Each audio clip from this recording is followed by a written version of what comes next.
board number one, which is Yash Bharadia versus Anuj Rajvanshi. As we have discussed before, Yash Bharadia is one of the brightest talents of our Rajasthan and has also won Commonwealth gold medal for India in 2019.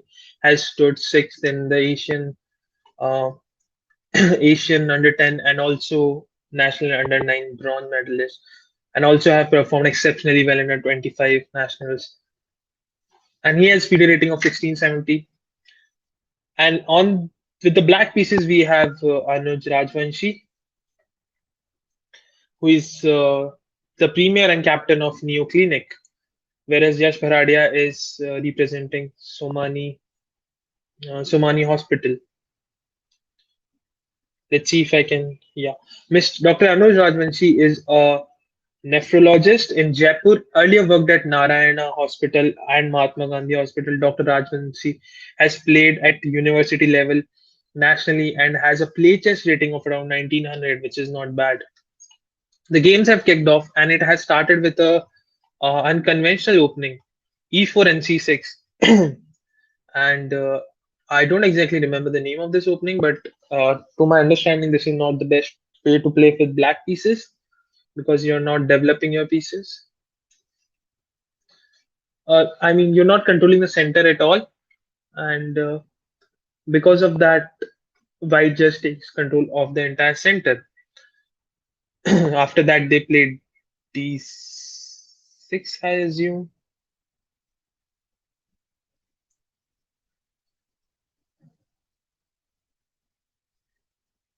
Yeah, yes, went knight f3,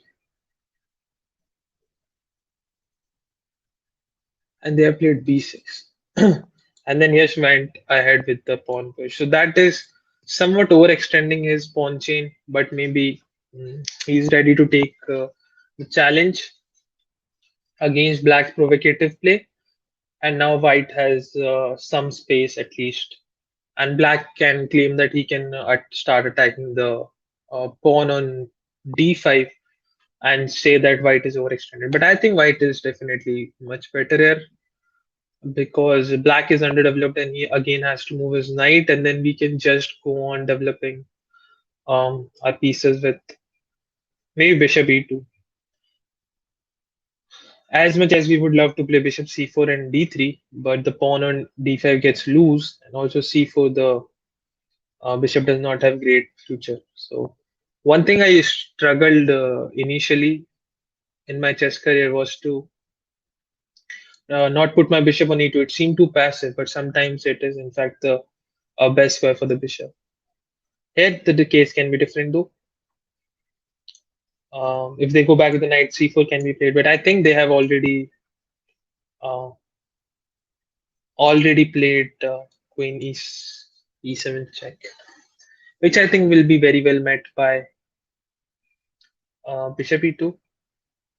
And if they come forward with the knight, we are very happy to just castle. And after this position, we can clearly see that black is in grave trouble. And all of these games, we can see that development has been a big issue for both the sides. Mostly players are neglecting development, which is the very basic of chess. But again, yeah, and this has happened. Knight went to d5, and then I think yes should castle. And after this position, I would go ahead and say that this position is more or less winning.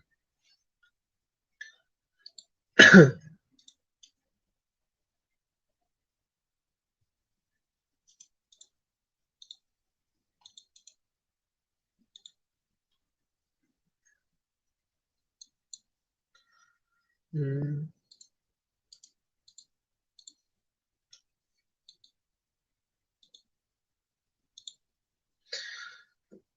Yeah, moving on. I think Yash should castle here. Yash is taking his time, which is natural. But usually, I am big advocate of playing such moves quickly to put more pressure on your opponent, and then Yash goes for castling. We have been seeing. All right, I think they can hear our voice. They're trying to mute us. I think they will take the knight now, and if they don't, maybe taking the knight is a bad idea. But again, this unfortunate alignment of pieces on e file is a bit problematic for black in long run. They decided to play d6, but yet again, if you see the quality of pieces, uh, it's clear that this piece, they are not the happiest on the board. In fact, this bishop on f8 would take a long time to develop, and then that means that castling on the king side would be a very difficult job to do.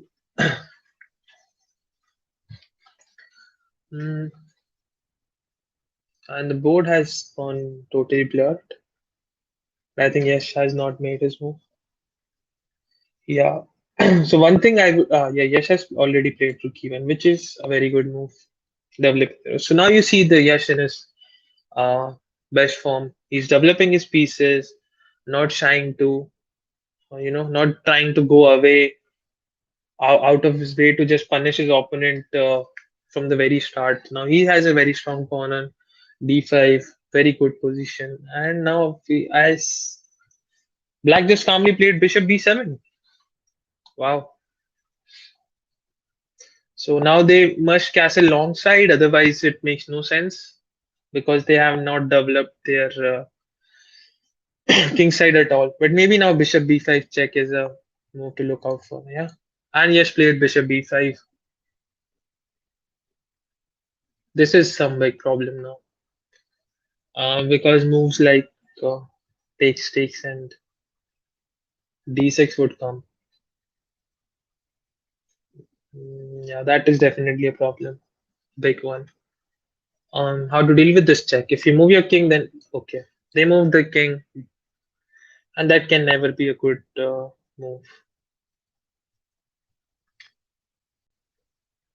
But whenever I criticize the moves, it's not because the players are not playing well. It's just because um, I'm objectively speaking of the position. Definitely, the doctors are doing a great job putting up some amazing games. As we've seen before, also there have been some high quality games. It's just that they're not professional players, and mistakes are bound to happen. I'm just amazed at the quality of games, even after not being a professional player and being a busy doctor. They're still putting up some great fights. It's just amazing. So King D8 has been played, and I don't think that Black can survive for long here because now if we play Knight C6, the light square bishop will be gone, and then the light colored square would be a great way for white pieces to infiltrate. So let's see what Black can do here. Maybe moves like bishop c6 is also possible to exchange the bishop and then put our knights on those uh, light squares. So black is again in big trouble, and all of these troubles are deeply associated with not developing your pieces early. Yeah, I agree with you, Tejasvi, but what can we do? Yeah, who is the opponent? Who are the players? So Yash, white is Yash, and black is Mr. Anuj, if I'm not mistaken. Anuj Rajvanshi.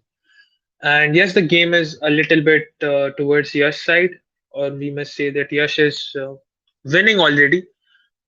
But we can see that Yash is a Commonwealth gold medalist, and Mr. Anuj has his achievements too, but in different field. So it's only fair that Yash wins, but he's definitely putting up a great fight here.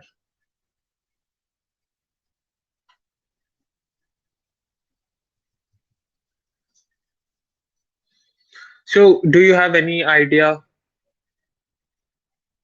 He took on e5, d5, yeah. What are you saying, Aman? He took on d5. No, he did haven't. He did. Okay. And then this check followed. No, this move followed. Okay, and now he's losing a bishop. That's it. He's losing the bishop now. Very nice tactic by Yash. So to show you the point of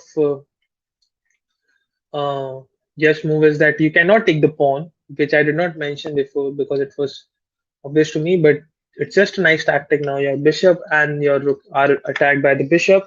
It's a very unusual fork.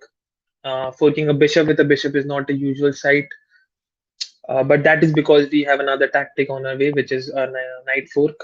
And they cannot take with the knight since queen is pinned. So we see a pin, a fork, and a knight fork, a double attack. All these tactics, and they have captured it. And now I think yes, can just take it.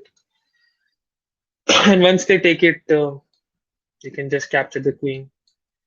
Now, if you see the material count, black has a rook and a knight for the queen, but I don't like Yash's decision to be honest. I think there should be more to this position than getting the queen. Maybe that's the best he could do. I would be tempted to just crush the king in the center, but now all of the pieces are developed and they will be very nicely and firmly protecting the king. So it is not a short game now. It will last for some time, but I think white is much better here. But I think yes must have some other ways to win it even quickly now because it's still a fight because the remaining pieces are not filled up. Okay, he goes queen to d5. He goes to queen to d5. I think okay he wants to attack f7 pawn. Yeah. So somehow if we don't get our no, he did not pick queen d5. Ah, oh sorry, he took with the bishops. I'm sorry. Yeah, that's why I'm saying how can he go queen to d5? So taking with the knight was of course the better move, but he did this, and now I think f7 pawn will fall after this. Yeah, and the queen is too powerful sometimes.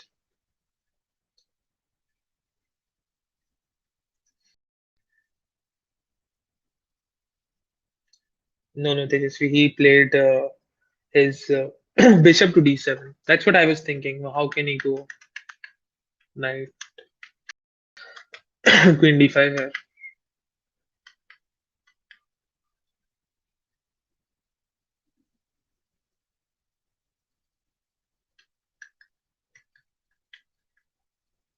I'm not sure if you're disturbing the players. And now maybe Yash will take the f7 pawn, knight f6 would come. And black has to strongly rely on some active play. If he just sits and is not willing to give up pawns, then he would definitely lose very quickly. He has to do some active play against the queen and the underdeveloped queen side. Otherwise, the game would conclude very soon.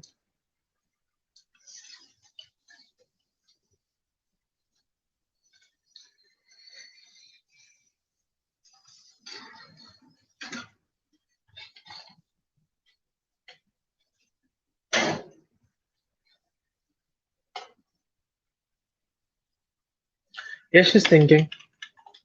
So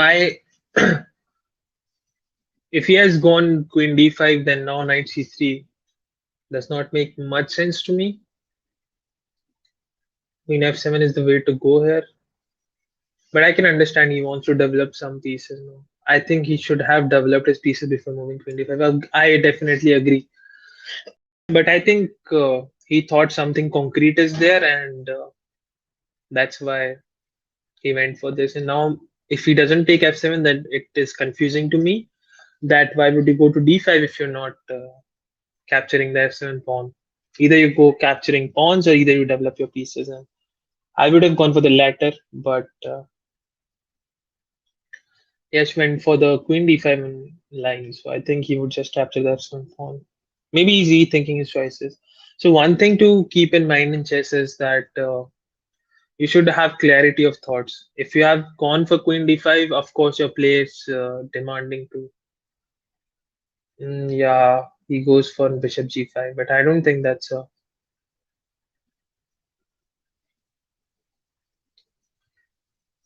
knight f6 now. Am I missing something? Knight f6, queen f7 then.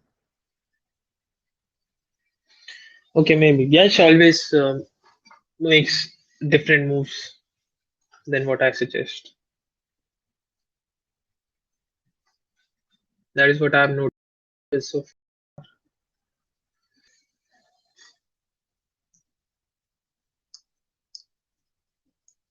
But somehow I again don't like this move, Bishop G5.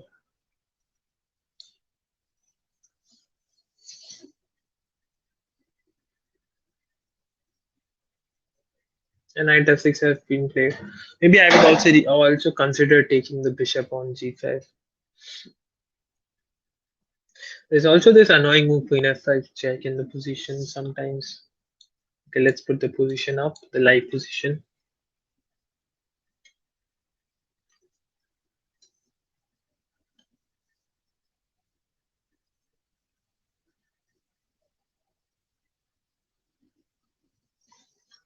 Yeah, let me read some comments.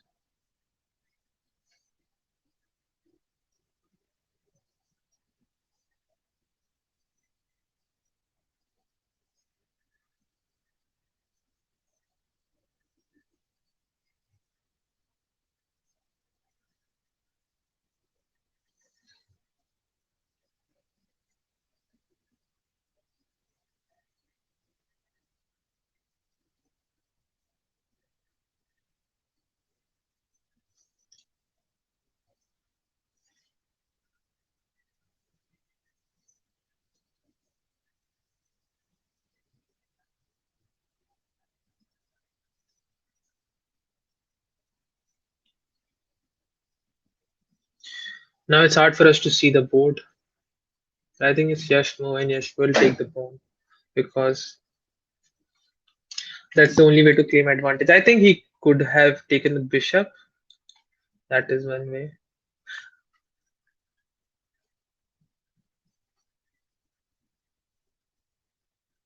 And if they capture, then we can maybe go knight d7 and sit tight, hoping that our rooks get some open files. They capture our pawns. That could be a way to play. Maybe this rook here.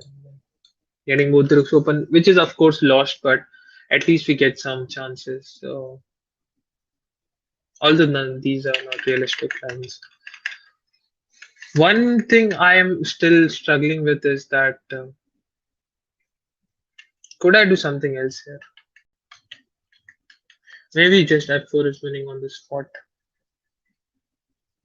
Yeah. Please, guys, what do you think about f4? F4. Yeah, sorry, not f4 here. That's winning on the spot. That is just game over. I think Yash missed this move, f4. Um, that's why I was thinking that there should be something which should win on the spot, and Yash missed it. But also Bishop c6 is okay. This all happened, and now I did not understand the play much, but now Yash also captured it. So this I don't like at all. This I don't like at all. I can just capture queen f7, and now I'm a bit solid. Now I also have the open e file and not that worried anymore. Maybe king goes to c8 now, and then goes to b7. Rooks come there, and now the bishop is a solid piece, protecting g7 and this. We get the e file soon, and the b2 pawn is a slight target. Although white is completely winning still, but these chances, giving these chances uncalled for, I think. Okay, the game we cannot see the game anymore. I think. Ah, he put his knight back. Now he's stuck forever again, and I think they are going to have a hard time again. So these little moves, yeah, king c8 is very difficult to play, but I think this should be the best move here. And then reroute your king to b7. Feels a little bit safer. The rook comes to e8, and then you have some chances. Your bishop is solid, your knight is doing a good job. Although c3 kills both the birds with the same stone, the knight, the bishop, but still you have a lot of play on the dark squares, especially the e5 square, which is firmly controlled by almost all of your pieces. The knight, the bishop, and the rook will also eventually join in. That would have been a very resilient defense by black, but black went knight e7, and now I think again the position is without any hope.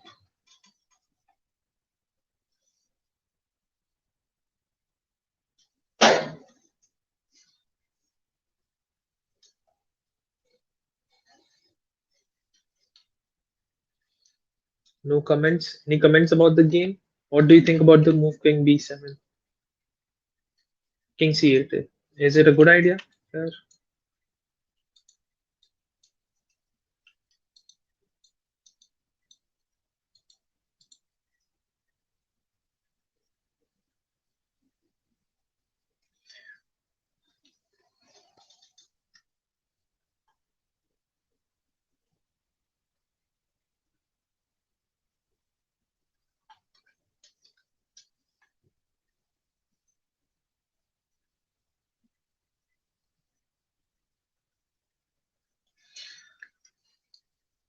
The idea is to go king b7. You're saying no, it's not a good idea. So just be saying no, king c8 is not a good idea. Oh,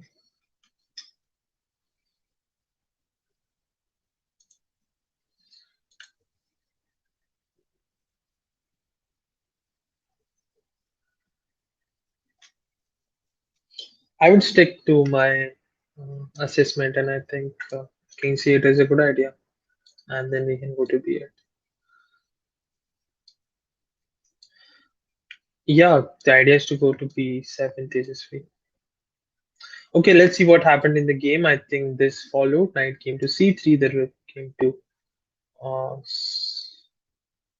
rook came here, and then they went to h4, and the other rook came here, and now Yash took another pawn. Yash is going pawn grabbing, grabbing all the pawns.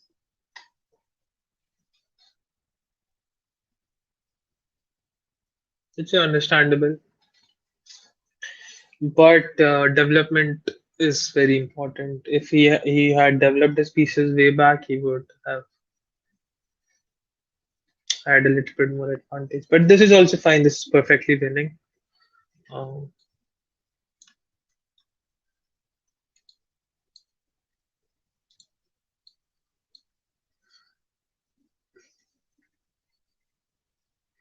I think now they're just blitzing moves. Ah, he just captured this knight. But now the problem is that Yash will just take the g7 pawn as well, and then put the pawns like g3, maybe g3 h2, or even if he's too aggressive, g4 h4, so that the knight has no prospects. And then these pawns start rolling over the up the board, and it is hard to stop them if he does that with care. If he carelessly moves the pawn, that can turn around very quickly. I think that would be one of the major plans to win this game. Also, the pawn on um, yeah, so black has a queenside majority apparently, but they never remove really. It is very hard for them to keep the pawns moving and create a passed pawn, because although these pawns are doubled, they do a great job of defending all the chances of creating a passed pawn. Let's see how the game goes. White's ideas are as followed.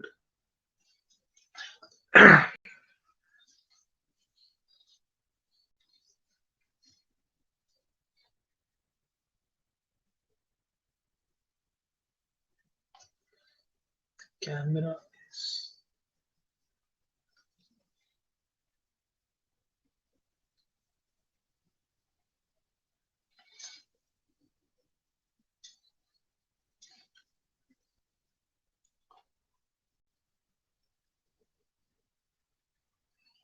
You cannot see what they have played, but I think They played the knight up. Just took the pawn with the check, I think.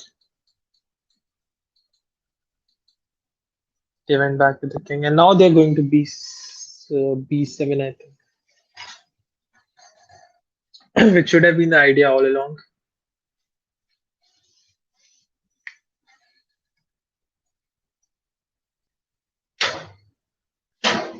And now Yashev started moving his h pawn, which is what we discussed earlier also.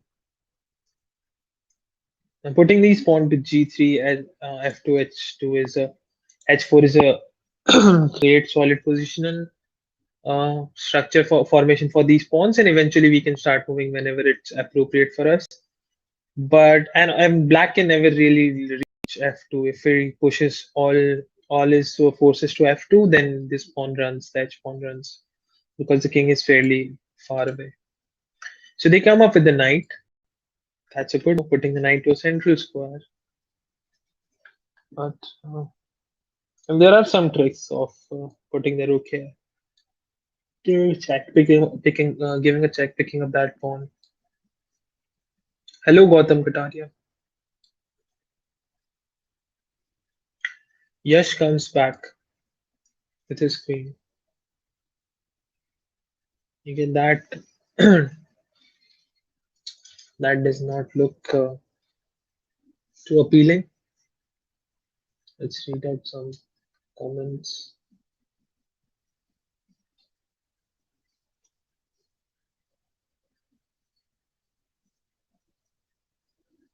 Hello, Gautam Kataria.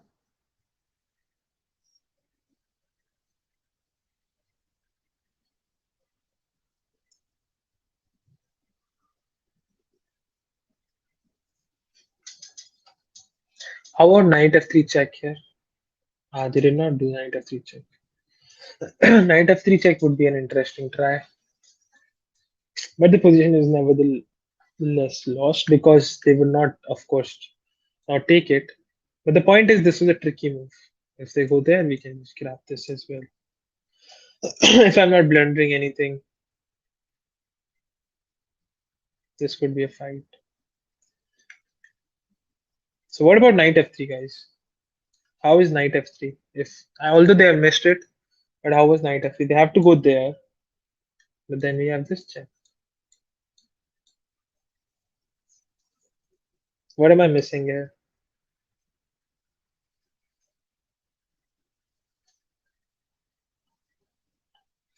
Maybe they have to give the queen and they can just do this, and now they're winning like this. Yeah. Maybe that's the point. But knight f3 was a good move. It's a good move to scare your opponents when they're not expecting any of a counter tactic or threat. Yeah, maybe he can take.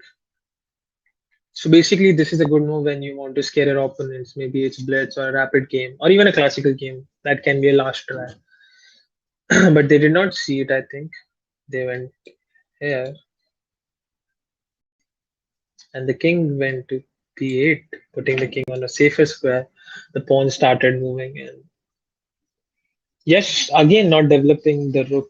Maybe bring the rook to b1 and then maybe target the king somehow, or you can also go rook b4 in some cases, and that could be a helpful piece.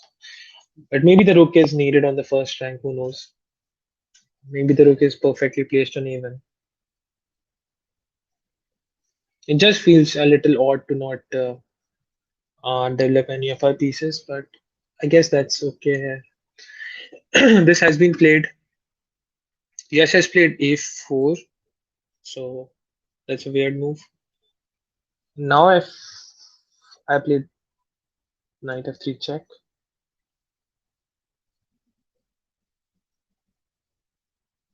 Ja. What about knight f3 now? King h1, yeah, simply.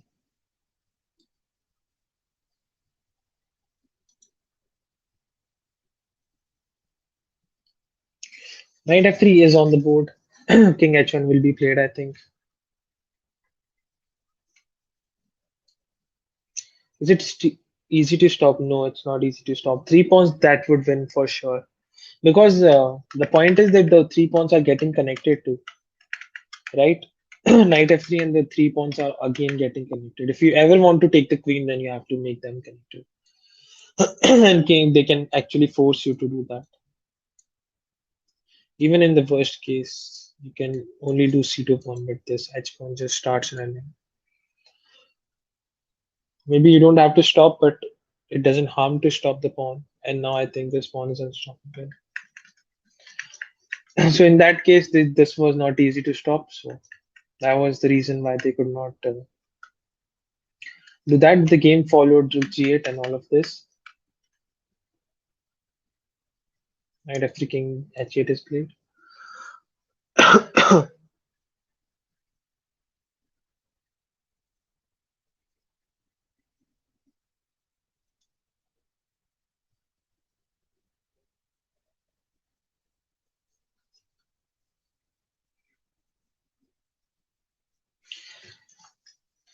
Now the knight has gone there and the queen has come there. And it looks very scary, but I'm pretty sure that Yash would not fall into any tricks. Although I see knight h7 here as a good move. The knight can come to f6 next and do a little better job of holding the position. Also, after knight h7, the f2 pawn is a bit soft. Maybe black is making some chances. Black is trying to create some tricks, but they're not chances. I would not see chances. Also, Gotham, will we meet today? Maybe black is making some chances. Okay. Did not go. Okay. So yes, went there, and then they went there. Okay. This was the game's. This is the game's position now, and now all sort of tricks like knight f7, etc. are coming, or maybe the rook to h8 and then knight to f3. Let's say white is unaware of everything, and he just doesn't care, and some unsuspected move can come like knight f3, and there's nothing you can do about it now. And this would be a little bit easier to hold than the early position. Maybe this can also be very bad since these two are passed pawns, and double pawn will only help in this case to give king a shelter. But I think if we can get the a4 pawn, we can get our counterplay started. So that would be funny if that happens, but I don't think Yash is going to fall for that. It would take two moves for uh, to fall for that.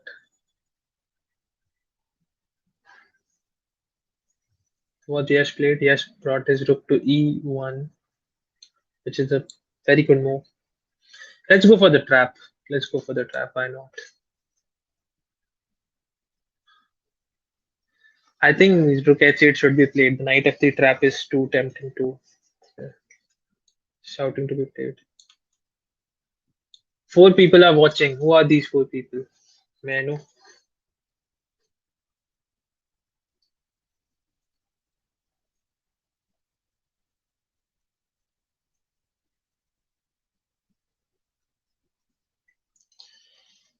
No, they did not play that. And I think they went back with this move.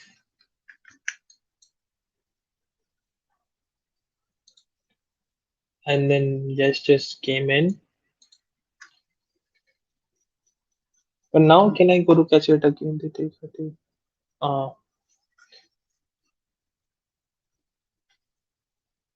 and this time it's not that good. The pawns are connected.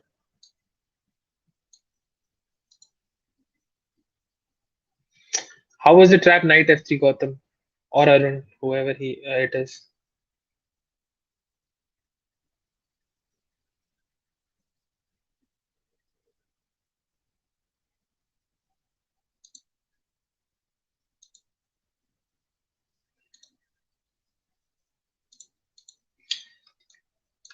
This knight f3 trap was a nice chance. So that is one more important thing to understand in chess, that you should always fight on.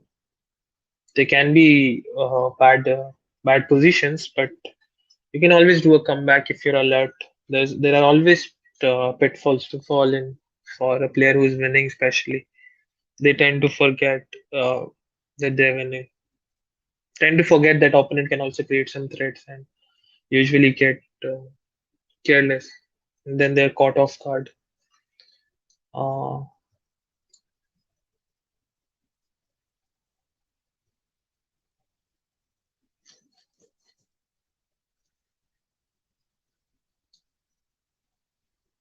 yeah, it is just scary if some phone fallen.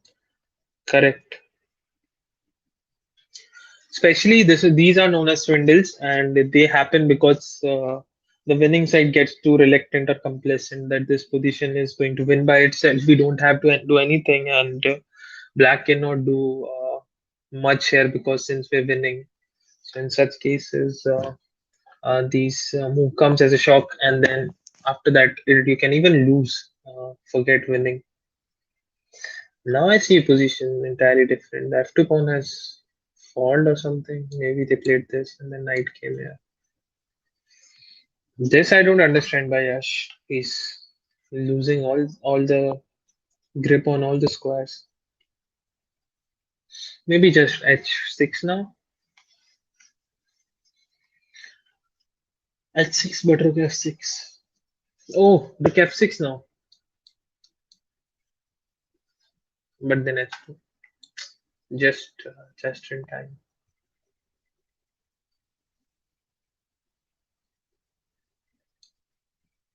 Now this is a long win. He should have developed his pieces, and it's still not clear. Yeah, it's clear that white is winning, but yeah, I agree with your point that if he have developed his pieces and not gone for all of this, he would have won much earlier. But this is also okay. Now he would win with this entire idea. And now if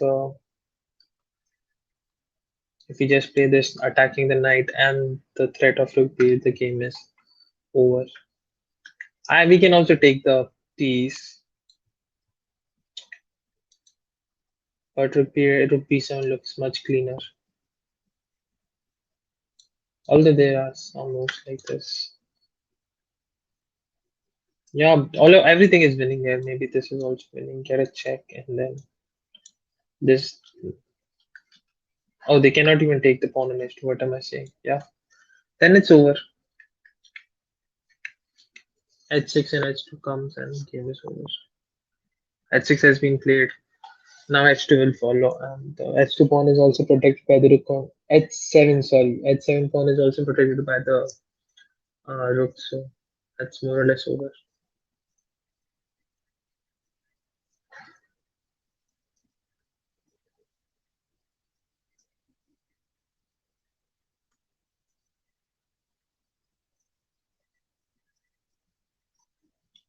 So black has gone for a backline checkmate of his own, and I'm pretty sure Yash should not fall for it. What about rook f4? Oh yeah, rook f4 I didn't see. Now he has to go king g1, correct. But now rook comes here. Now what? Now rook has to go back to e1.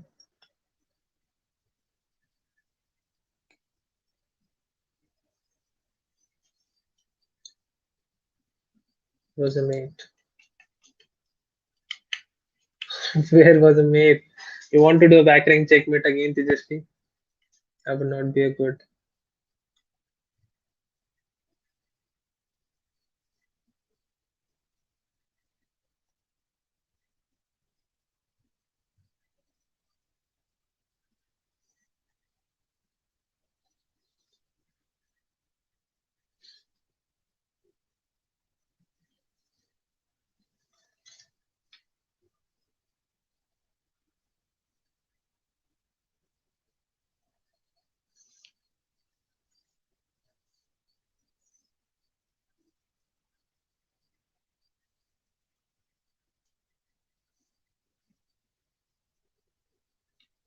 King G1 is the only move. And now how to progress? Maybe rook f8 and then rook e1. And I think even after creating so many chances, the queen is a queen and no chance for Mr. Anuj.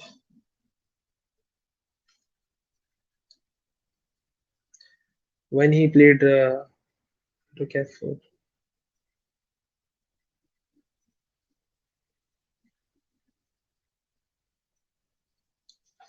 When are we discussing rook f4?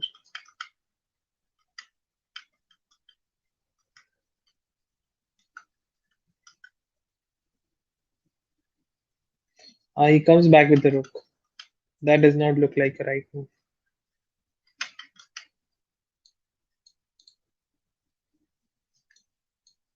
Just h7. How are we saving the knight and the rook and everything? Yeah, game over.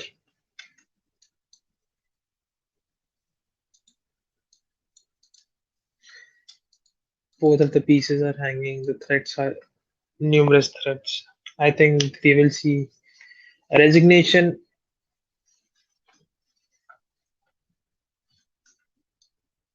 So it's not a mad. I thought king is an h1. No, king is not an h1.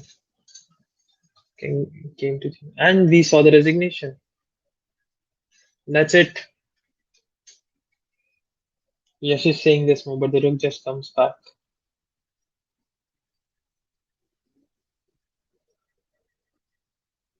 Yes, analysis. So let's try to follow what Yash is trying to say. And I don't think is Yash is trying to say that black had some chances. Sorry, this rook comes to here. This square, they come back. And now he's saying you can do that. I don't think this can work. Uh, Maybe just going here. Yeah, that looks like a good point to start the variation. And then we attack this rook. If the rook takes this, then okay, we don't want to get into that. So maybe we can just do this. They can never take the pawn because check can take the pawn. And now queen g8 coming next. We will have an extra queen for only a knight, and that would be a win. So I think that's it. And I think the team who has won this tournament is let's see the standings after round four. Somani Hospital have actually lost the last round against EVA Hospital, and there are three teams tying for the first place, and the tiebreak scores are also pretty close. 13 is the tiebreak score for Somani Hospital, standing at first place. EVA Hospital has 12 tiebreak, and ALCS has the tiebreak of 12 as well. So I think it would be very close amongst these three teams. So if we see the pairing, EVA Hospital against ALCS and Somani against Neo Clinics, Somani Hospital against Neo Clinics. Wow, this is going to be a nail-biting finish. It's hard to it's hard to predict a winner right now.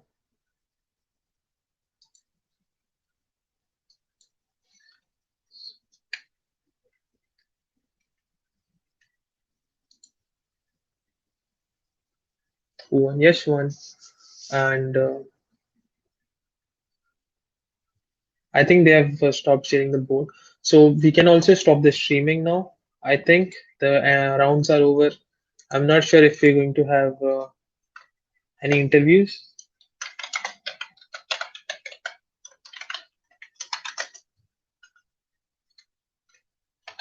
Okay, so that was it. This was a very nice initiative by the organizing committee, and the Doctor Chess League was a tremendous event to cover the live streaming and this capturing of the board, live board. I hope you all have more tournaments like that. and more commentary so that everyone from their home can enjoy the games and can comment on it and follow the game. Well, we have very less viewers, but that should not disappoint us. Maybe someday some more people will be interested in the game.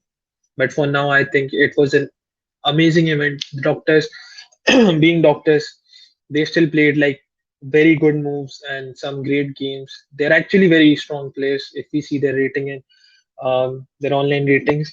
So it was nice to see these games. I was not really expecting such high quality games, but we saw some blunders, of course, but we also saw some great games, and I think I would like to end it on that note. Thank you so much for joining in, everyone, and it was a great event. We will be updated later that who won the event, but in the race are Somani Hospital, EVA Hospital, and ALCS. So with Yash winning this game, I think Somani Hospital has great chance to win the entire event. All right. So thank you for joining in. We should end the stream now.